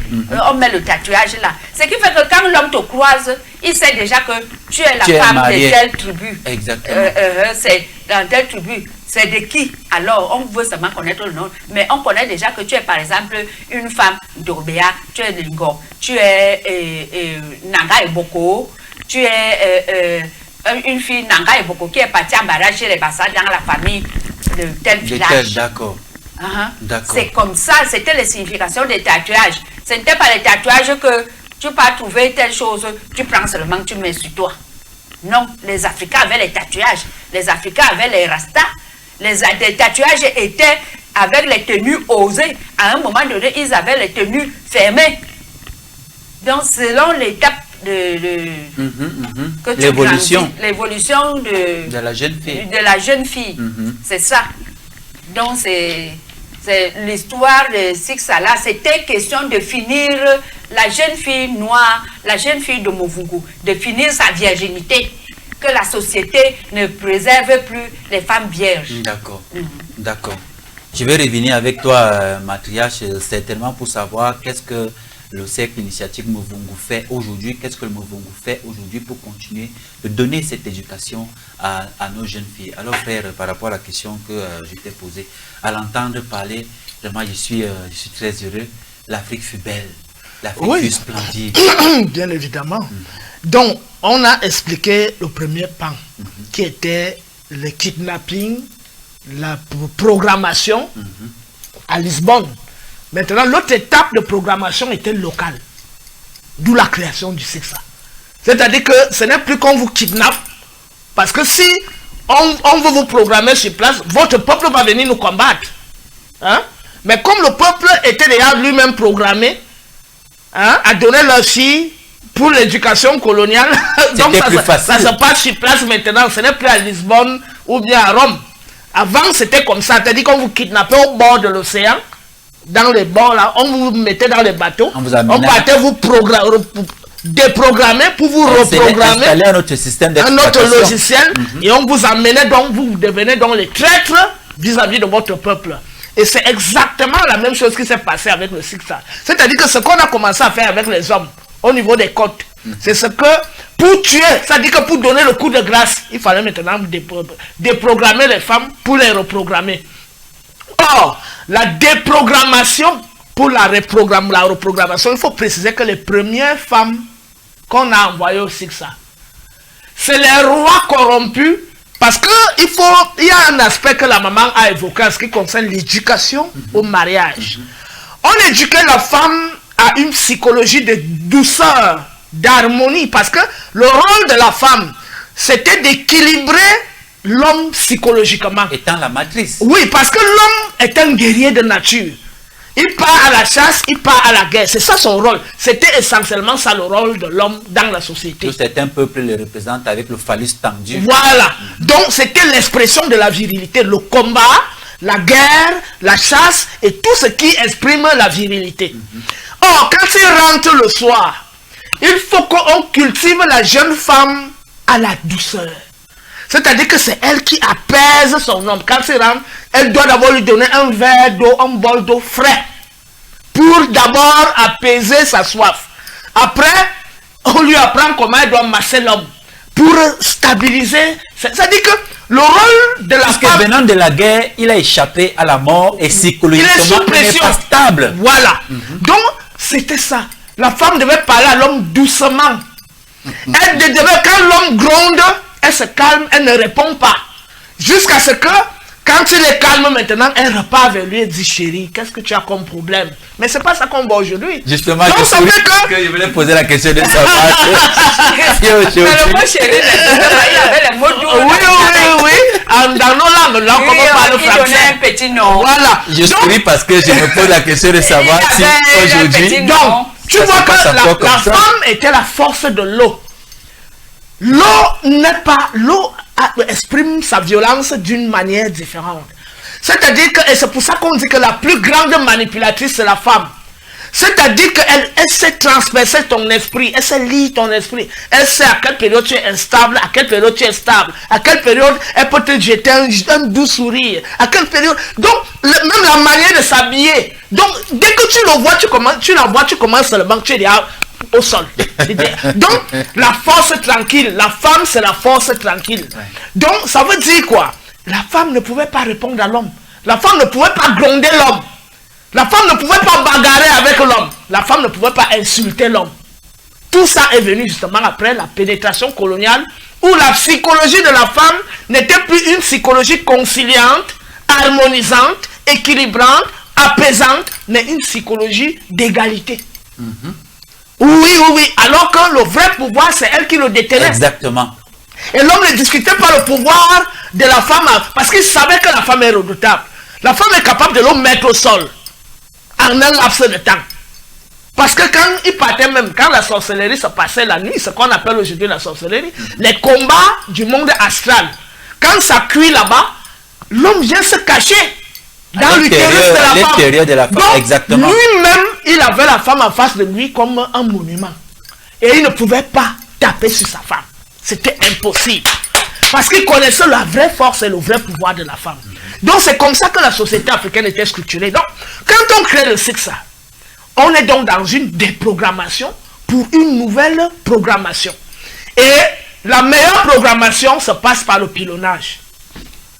C'est-à-dire que les premières filles qu'on envoyait au SICSA, c'est les rois. Comme la femme était obéissante, elle était douce, apaisante, elle ne résistait pas. Donc le roi décide que toutes les jeunes filles là, ils disent à leur femme, que toutes les jeunes filles là partent là-bas au SICSA. Les rois corrompus, les chefs, oui, bien sûr. comme on a dit, on a établi le processus, que c'est des gars qui étaient déjà corrompus. Et maintenant, ce sont eux qui envoyaient leurs filles en demandant à leurs femmes, parce que les premières femmes n'acceptaient pas. Mais quand le mari insiste que c'est notre fille, j'ai dit qu'il faut qu'elle aille là-bas. Donc, la première vague des jeunes filles qui allaient au SICSA, c'était par obligation. C'est plus tard que c'est devenu bon gré. Avant, c'était malgré, c'est-à-dire malgré elles. Voilà. Et quand elles arrivaient, les premières femmes, quand elles sont arrivées là-bas, elles étaient tellement rebelles vis-à-vis des prêtres que pour les calmer, hein, parce que les prêtres c'était les étrangers, c'était les prêtres blancs, c'était pas les noirs. Donc elle est en face d'un étranger qui ne connaît même pas les mœurs de son peuple, qui a un comportement totalement différent des hommes de chez elle, parce qu'elle connaît, comme elle a été éduquée à connaître l'homme de chez elle. Mais le blanc, lui, il a une mentalité totalement différente. Ça fait donc qu'elle se faisait violer par les prêtres blancs très tôt. Et la première acte sexuel est sur la base du conflit. Parce qu'elle est blessée, elle est traumatisée. Et pour que le prêtre réussisse à la dompter, pour qu'elle commence à l'écouter, il fallait la retenir pendant au moins 6 mois ou 1 an, en la consommant sexuellement. Et c'est comme, dès qu'elle prend goût, vous savez que lorsque l'homme a déjà pilonné la femme, en ce moment, et qu'il a bien pilonné, c'est à ce moment qu'elle commence à tendre l'oreille pour écouter ce que tu vas dire de bon. Et c'est comme ça donc il y avait donc le rapport entre l'acte sexuel prolongé pendant un certain moment et l'ouverture psychologique qui faisait en sorte que la femme commence maintenant à écouter la doctrine du prêtre blanc. Et c'est donc comme ça qu'elles ont commencé à intégrer cette doctrine du prêtre blanc, parce que le gars pilonnait. Le pilonnat était une arme fatale. Voilà. Donc c'est par l'acte sexuel. C'est la même chose qui s'est passé avec la femme de Béanzin, comme le prêtre nous a raconté. C'est-à-dire qu'on a réussi à la persuader qu'en voyageant pour aller chez le blanc, on allait la recevoir comme une grande reine, machin, machin. Arrivé là-bas, on l'a convaincue. Et à travers l'acte sexuel, on a découvert son pouvoir. Bref, son pouvoir est mort. Et elle a commencé à livrer les secrets de son mari. Donc, la même chose qu'on a fait très récemment à la femme de Bokassa Premier. Voilà, c'est exactement. C'est qu'il a fragilisé au point où il a perdu son pouvoir. Et c'est la même chose qui se perpétue lorsqu'on voit un grand homme. Il faut qu'on découvre un grand homme qui devient nocif ou nuisible pour certaines personnes. On cherche à identifier sa femme. Ou on l'envoie d'abord en prison et après on réussit à convaincre sa femme qui ne sortira jamais de là où il est là. Continue de vivre ta vie. Et puis, tac, dès qu'on réussit à la voir sexuellement, c'est terminé. Donc, la femme qui est donc la gardienne du pouvoir, c'est comme ça que lorsqu'on a réussi à la voir sexuellement et mentalement, la société africaine est morte. Et je réponds donc à ta question en disant... Voilà, justement. Lorsque le colon arrive chez nous, il n'arrive pas simplement avec les armes, il commence à nous arroser. Il arrive comme un acheteur, comme un marchand. Il veut l'ivoire, il a l'argent, il a le sel, il a les machins. Vous faites le troc, il prend, il part avec. Mais en même temps, il passe le temps aussi à vous étudier. Il se rend compte que vous aimez vous baigner le long des fleuves. À telle période, les enfants sont là. Telle période, les autres sont là. Ils viennent. Voilà, ils vous espionnent. Et donc après, quand il commence à vous kidnapper, le rôle du kidnapping, c'est qu'il ne peut pas vous agresser directement parce qu'il ne connaît pas vos secrets. Le rôle du kidnapping, c'est dès qu'on a réussi à avoir certains d'entre vous et qu'on a réussi à les formater, parce qu'on partait les formater à Lisbonne, je viens de le dire. Quand ils rentrent, c'est déjà d'autres personnes. Mais ils ont l'avantage, c'est que ils ont déjà accepté la culture du blanc. Et leur rôle, c'est de convaincre ceux qui sont sur place d'accepter que les blancs sont bons. Il ne faut pas les rejeter. Comme on voit aujourd'hui, beaucoup de nos frères qui ont grandi aux États-Unis, en France, partout, ils tiennent le même raisonnement. Ils changent d'accent. Voilà. Ils changent de nom. Voilà. Ils ne se sentent plus africains. Voilà. Beaucoup le disent. Voilà. Ils commencent à encenser le blanc. Vous voyez, c'est le blanc qui a construit les routes. C'est grâce au blanc qu'il y a les téléphones. C'est grâce au blanc que... Je suis monté dans un taxi un jour. J'étais sidéré qu'un homme fait l'éloge du blanc. Donc, la déprogrammation et la reprogrammation à l'avantage du blanc a fait aujourd'hui que vraiment l'homme noir soit comme il roule au sol comme je ne sais quoi. Alors qu'il n'y a aucune science qui existe si elle ne vient pas d'Afrique. Voilà, toutes les sciences sont originaires. Voilà. Voilà, donc pour dire que nous n'avons pas été vaincus parce que le blanc est venu directement en confrontation. Non, nous avons été vaincus par la logique d'infiltration. Et je précise que ce qui s'est passé pendant la traite négrière et la colonisation, ça c'est très tardif. Cette technique d'infiltration a commencé depuis l'Égypte pharaonique, où l'homme noir au début était accueillant quand les affamés venaient. Les invasions. Les invasions même. Oui, les invasions même sont venues après. Je dis que ça, on a expliqué ça dans l'origine de la Bible, acte 1, acte 2, où les affamés, sémites, Hyksos, quand ils venaient, ils n'avaient rien à manger, on leur donnait à manger. La caméra sur celui qui parle, s'il vous plaît. On leur donnait à manger, on leur donnait à boire, on leur donnait, quand ils mettaient l'homme sur le terrain, on leur donnait nos filles à épouser. Là, on parle de l'Égypte pharaonique avec le contact avec les Hyksos, les Asiatiques et les Occidentaux. Quand ils venaient comme affamés, comme des tout petits. Les gens qui sentaient même mauvais, qui ne savaient pas se laver. Donc, on les accueillait. La logique d'accueil a donc permis en ce que l'infiltration puisse être effectuée. Et donc, plus tard, quand ils ont eu le premier métissage, commence 2000 ans avant l'ère actuelle. Donc, ce premier métissage a donc fait en sorte que nous ayons de la sympathie parce que notre fille a eu l'enfant avec tel, donc c'est déjà notre sang, on ne peut plus se combattre. Donc, c'est comme ça. L'occidental a toujours utilisé la logique d'infiltration. C'est la même chose qu'ils ont fait exactement en Libye. Ils ont utilisé quelques opposants, quelques dizaines d'opposants contre Kadhafi. Ils sont allés les former et quand ils sont revenus, ils ont dit que le peuple libyen se révolte contre Kadhafi. C'est la même chose qu'ils sont en train de faire aujourd'hui en Russie. C'est-à-dire que les Russes complexés et par le mode de vie occidental, ils admirent le mode de vie occidental, ont réussi à les convaincre, ils voyagent, ils partent en Angleterre, ils partent en France, ils partent aux États-Unis. Quand ils veulent rentrer, on les programme déjà là-bas que les gars qui sont là, au Kremlin, ce sont des ennemis de la démocratie. Et on voit aujourd'hui les attaques en frontière de la Russie, où c'est les Russes eux-mêmes qui partent combattre leurs propres frères. Donc cette logique d'infiltration est la logique la plus dangereuse. Donc quand les gens nous disent que votre Dieu était faible, non. Ils ne nous ont pas combattus comme des hommes. Ils ont utilisé la ruse. Encore que malgré cette ruse-là, on a résisté. On a résisté. On ne parle pas mais sauf que les infiltrés avaient l'avantage qu'ils connaissaient déjà les pratiques de chez eux à l'origine. Même s'ils sont venus aller adopter la mentalité des Occidentaux, ils pouvaient donc vendre certains secrets initiatiques, le don de disparaître, le fait qu'on tire sur toi, les balles ne te touchent pas, et tout ça. Ils pouvaient donc commencer à livrer ces secrets aux Blancs parce qu'ils étaient déjà du côté des Blancs. Voilà.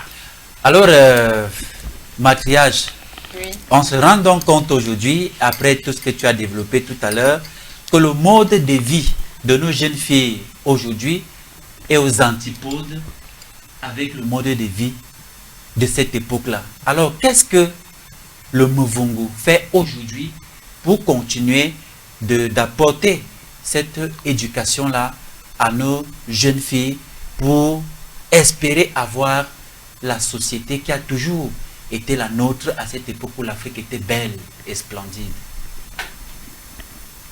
Voilà ce que le Muvungu apporte aujourd'hui pour la jeune fille. Il faut d'abord comprendre que elles sont dans une époque confinée. Confinée, cela veut dire que l'école. Elle est d'abord à l'école dès le bas âge jusqu'à l'âge de la puberté. Et aujourd'hui, c'est quand elle finit son cursus scolaire, peut-être qu'elle travaille déjà, qu'elle peut regarder que je suis qui, je suis quoi. Et là, quand elle est déjà dans les obstacles de la vie, tels que l'accouchement, il y a certaines petites maladies bébés qui dérangent. Elle voit par exemple que sa arrière-grand-mère ou c'est sa grand-mère qui soignait souvent ses petits frères, ses petites soeurs avec des produits naturels, les herbes, les écorces. C'est là où elle commence à se ressourcer un peu de la chose traditionnelle. C'est là où elle peut donc poser la question, peut-être à une personne dans son entourage, qu'on peut lui dire que ta grand-mère, si elle est encore vivante, elle peut lui dire. Si elle est déjà morte, sa mère peut lui dire que ta grand-mère que tu voyais, qui soignait les gens ici, qui soignait les bébés ici, était dans le Muvungu. Et que c'est le secret, parce qu'on ne voulait plus le Muvungu. L'église, si tu parles du Muvungu, que tu es à l'église, le prêtre va t'excommunier. Donc, et même au village, on va commencer à te regarder comme la méchante, la sorcière, à bannir. Voilà. Donc, automatiquement, la jeune fille va d'abord avoir un frein pour venir t'affronter, toi autre. Et on va te stigmatiser que tu es une sorcière, voilà. Tu envoûtes les enfants, tu envoûtes les bébés, tu gardes les mariages. Tu gardes les mariages parce qu'elle est trop belle, parce que tu as fait la jalousie. Et tout pasteur, tout prêtre, tout voyant qui cherche l'argent, donc va dire que c'est toi la cible qui gâte le village. Et même on a tenu des procès, d'où certaines personnes de Movungu sont allées en prison parce qu'on dit qu'elles sont des sorcières. Personne n'a voulu les comprendre, même dans leur propre famille. Moi qui suis dans une famille, je le vis. Oui, parce que tous, mon père était catéchiste. C'est la mère de ma maman qui était dans le Movungu. Ah, d'accord. Elle est morte à 103 ans. Alors, elle initiait les patriarches, les femmes de Movungu et autres. Elles étaient dans le cercle de Movungu. Alors, comme moi, je dis que j'ai été initiée par le Movungu. Donc, automatiquement, beaucoup de gens ne vont pas t'aimer dans ce village-là. Exactement. Et même dans la société, comme je parle aux antennes comme ça, depuis des années que je suis aux antennes, il y a certaines personnes dans ma famille qui ne me saluent pas. Et ça ne m'enlève rien. Pour d'autres, si je veux vraiment t'arnaquer, parce que je suis aussi dans une famille que les gens sont un peu bien. Si je veux t'arnaquer, je vais te piéger quelque part. Je vais te piéger où? Je fais ma voyance. Je vois que tu as recommandé peut-être un talisman de l'Inde ou de n'importe quel pays. Ou du Bénin. Ou du Bénin. Je viens tranquillement chez toi. Je te dis que bon, voilà le talisman que tu as commandé. Ça sont des ancêtres de Toui. Ils n'entendent pas ta langue. Ils ne connaissent pas tes chromosomes dans ton corps là. Il n'y a pas de connexion. Il n'y a pas de connexion. Tu répètes de ce talisman une langue que toi-même tu ne comprends pas. Il y a les talismans qui sont là-bas, dans le temple, dans le sanctuaire, que tes ancêtres ont laissé. Ça là, ça va te mettre dans les problèmes. Mais ça n'attend que preneur. Ça n'attend que preneur. Puisque tu vas arriver par exemple chez un Indien qui a multiplié, que ses serpents ont multiplié. Il a envie de les débarrasser parce qu'on ne jette pas les totems serpents en Inde. Il a envie de se débarrasser de ça. Tu vas aller demander à un Indien qui est magicien, oh je veux quelque chose qui me possède et qui me protège. Il te donne le talisman d'un serpent. Quand le serpent commence à se faire physique au bout de 3 ans, physique hein, parce que quand on te donne c'est encore un talisman. Un talisman.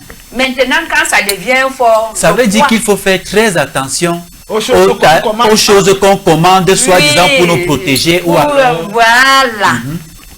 Puisque le Movungu est là pour traiter, pour soigner, pour conseiller, pour la bonne marche de la société. Exactement. Alors, quand ça prend déjà corps après 3 ans, on te dit que va loger ça dans une pièce où personne n'entre. Tu es déjà dans les problèmes. Est-ce que le Movungu t'a donné quelque chose, pouvait te donner quelque chose que va loger là où personne ne va entrer? Si le Movungu te dit que par exemple, si je dis que par exemple, Mbalesi, personne ne touche, c'est pourquoi tu ne gâtes pas. Parce que si tu touches, ça va te tuer. Non. Pourquoi tu n'enlèves pas le pouvoir qui est sur ça? Voilà. C'est pourquoi tu ne gâtes pas. Donc, on va te donner donc ça. Le Movungu est là pour arranger. Tu vas rester avec ce gros serpent. On va te dire que le premier mot que tu disais, change maintenant. Donne un autre mot. À un moment donné, on va te dire, donne un enfant, il mange. Tu crois que c'est fini comme tu as donné le premier enfant. Hein? On va te dire que non. Oh, comme ça fait déjà les bruits comme ça, donne quelqu'un même, un homme. Voilà comment tu te retrouves en train de commettre des crimes. Tu vas te dire que quoi? Hein? Tu vas te dire que quoi? C'est le Movungu qui t'a donné, la femme sorcière de ton village qui t'a donné ça. Non. Or, le pouvoir que tu recherches, c'est dans ton village. Chez cette sorcière que tu refuses d'approcher. Et tes ancêtres, justement, ne peuvent pas te donner quelque chose Chose qui qui va te est nuire. mauvais, qui va te nuire. Parce que tu es leur descendant. Tu es leur descendant. Voilà. Mais il faut aussi préciser que parmi les femmes initiées, qui étaient vraiment initiées, qui étaient à l'école, il y a d'autres qui entraient par effraction et qui faisaient certaines pratiques et qui pouvaient donc ressortir de là et devenir des femmes vraiment très négatives. Justement. Donc un égout destructeur. Voilà, parce qu'il faut ouvrir aussi ce pan-là. Oui, justement. Alors, par exemple, il y a dernièrement l'année surpassée, à la fin d'année, on faisait la route à Kribi. Quelqu'un m'appelle de Kribi. Comme je connais les gens partout au Cameroun. Kribi qui est une ville du sud du Cameroun. Voilà.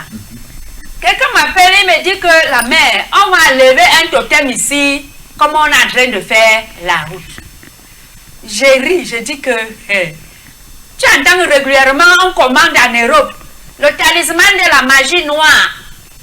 On t'envoie des choses, par exemple, patati, les poudres, patata. C'est la magie noire. Si c'était la magie blanche, on t'a dit que tu as recommandé en Europe, mais on te renvoie quelque chose pour te dire que c'est la magie noire. Je lui dis que c'est notre thème qu'on prend donc ici, là. Qu'on part donc dompter et on achète donc les bienfaits de ça. Je lui dis que bon, va donc voir les chefs. Comme ils disent qu'ils vont enlever le totem qui gâte la route là.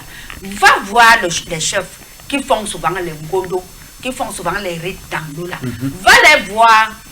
Tu leur dis que dès que les Chinois là enlèvent le totem là, qu'ils leur remettent ça. Il me dit oui. Alors, le jeune gars est parti. Il a dit ça au chef. Un vieux papa qui avait déjà 90 ans au-delà, lui dit que si moi je parle, personne ne va me comprendre parce que ce qu'on appelle chef ici, patriarche, ils ne sont pas les vrais chefs, c'est les colons. C'est les chefs salariés. Qui ont la mentalité coloniale. Et donc, ils disaient que ça s'est passé souvent comme ça au Cameroun, que quand les Blancs qui font les routes arrêtent les totems, ils partent avec ça chez eux. Voilà. Et tu vas encore venir faire la tradition pour parler à quel totem dans ton village. Donc, je donc dit, quand il m'a appelé vers les 16 heures, je lui ai dit que va leur dire que, comme ils vont faire le ngondo là, ils vont commencer à mourir dans l'eau. Parce que quand le totem là, quand ils vont enlever ça, c'est le totem là qui les gardait dans l'eau. Que quand ils entrent dans l'eau, on les attend, ils sont encore repoussés. C'est le totem là qui les renvoyait. Ce n'est pas la pirogue fantôme. D'accord. Non. C'est le totem là qui les renvoyait au-dessus de l'eau quand ils entrent. Ah, quand ils vont faire le gondo, qui n'entrent plus dans l'eau. Haya waka, le gars me dit que personne ne me comprend ici là. Qu'est-ce que je dois faire? Je dis que il faut les laisser. Le moment venu, j'ai pris le transport, moi-même je suis partie à Kribi. On a enlevé le totem là. Je parlais là dans la foule, on me disait que je suis folle.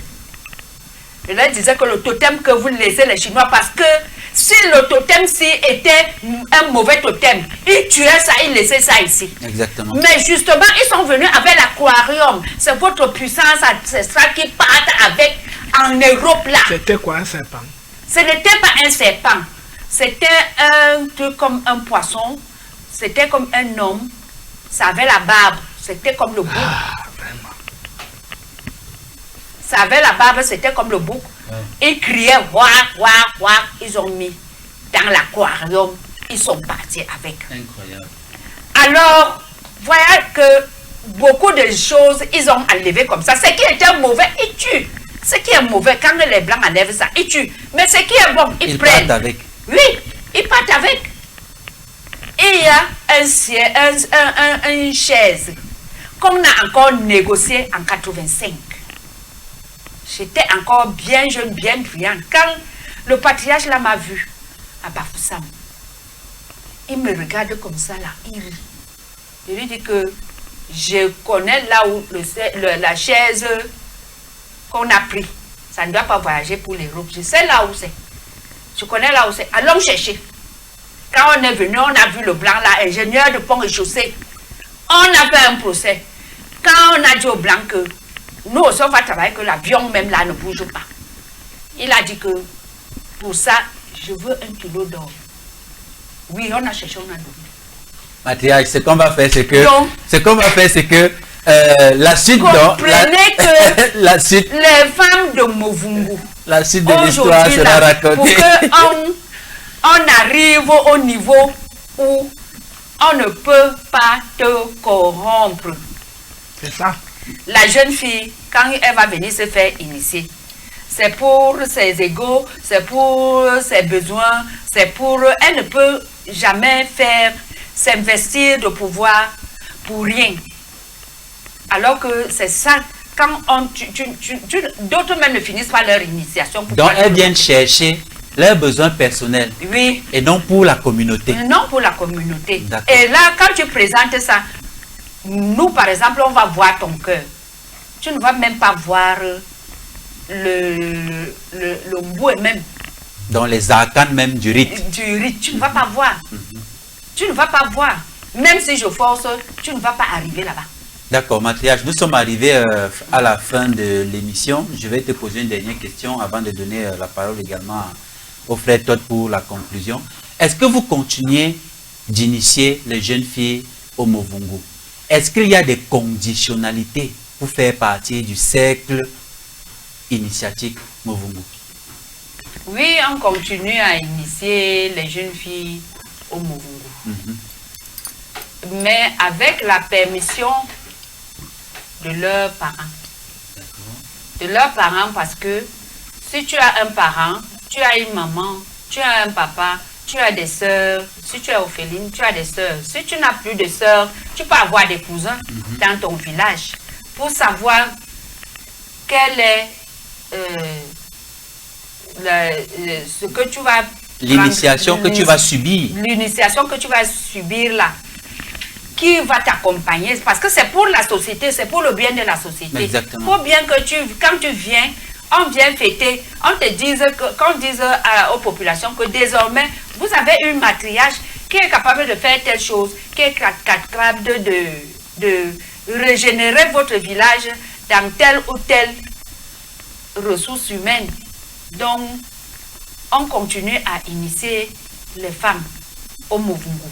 Parce qu'aujourd'hui, c'est-à-dire même l'accouchement, là, tu accouches un enfant, l'enfant balade comme ça. On commençait avec l'enfant, un homme, une fille, dès la naissance. C'est justement ce que nous allons voir dans les prochaines éditions, c'est-à-dire l'éducation de la jeune fille, c'est-à-dire l'éducation au mariage et même à l'accouchement, la médecine, et c'est exactement ce que nous allons voir dans les prochaines éditions. Merci infiniment Mathias pour tout ce que tu as dit pour le bonheur des téléspectateurs et nos abonnés ce matin. Merci d'être venu et tu seras désormais un visage connu de Kemet de télévision. Merci. Merci.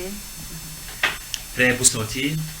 Oui, pour sortir, je suis très ravi de ce que notre maman soit désormais fasse partie de l'équipe.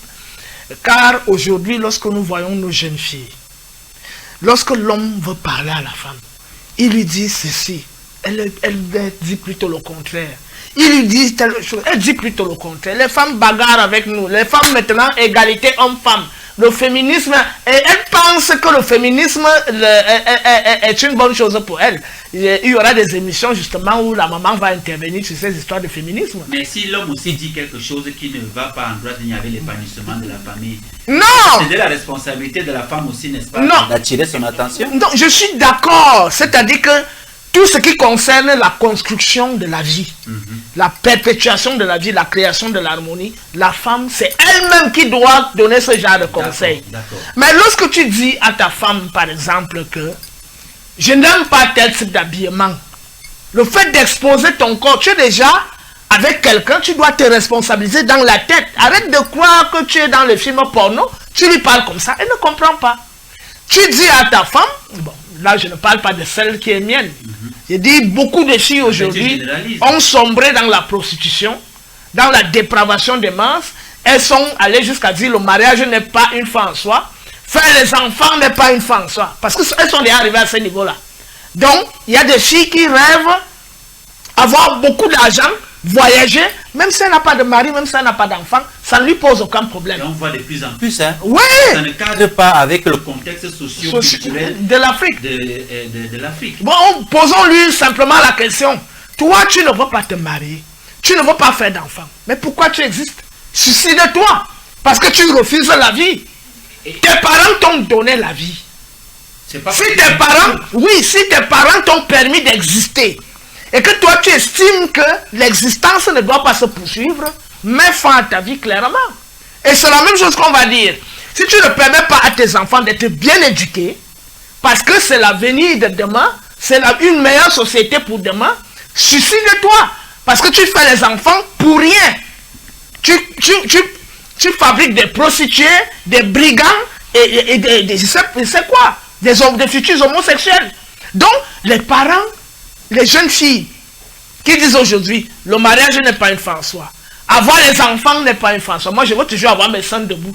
Ou alors, c'est leur vie. Donc, même si mon garçon devient homosexuel, il a choisi, c'est son corps. Ce n'est pas mon corps. Il y a des mamans qui raisonnent comme ça. Parce qu'elle sait que l'argent va venir, elle va manger l'argent. Donc, on voit aujourd'hui une société de plus en plus dépravée. Ça dit qu'on fonce tout droit vers l'abîme. Voici donc le salut qui nous est venu. Car nous avons déjà fait ce qu'on a pu faire entre nous. On va continuer, mais avec le soutien. Retenez, justement. Retenez le symbole. C'est la femme qui fait comme ça. Vous rapprochez l'image, s'il vous plaît. Voilà. Voici donc le soutien de l'homme. Vous avez vu? Il y a une là, il y a une là. Et c'est elle qui donne la force au soleil. L'énergie féminine, c'est elle qui vivifie. Et c'est elle qui maintient la vie et qui perpétue la vie. Voilà. Donc, bienvenue à notre maman. Et on va très bien aussi l'entretenir pour que, quand quelqu'un veut déranger un peu là, hein, on bloque. C'est ce qu'il faut pour que... Voilà. C'est bien, très bien compris. Voilà qui est dit, madame, messieurs, chers téléspectateurs. Ça a été une fois de plus un plaisir immense ce matin de produire cette émission qui a été très, très, très riche. Je recevais justement dans le cadre de cette émission la matriarche, la prêtresse du Mvungu, Na Ngonjoy, et le frère Totabone, qui, je rappelle, est ontologue, métaphysicien et égyptologue. Nous allons davantage creuser avec la maman pour découvrir quelle avait été l'éducation qui permettait à nos femmes, à nos jeunes femmes, d'être responsables, d'être pures pour une Afrique belle et splendide. Madame, monsieur, merci infiniment. J'espère vous aussi, vous vous êtes régalés. On va se retrouver très certainement à une prochaine édition, toujours dans le cadre de cette émission. Restez accompagnés des programmes de Kemet Télévision qui se poursuivent et à très bientôt. Salut.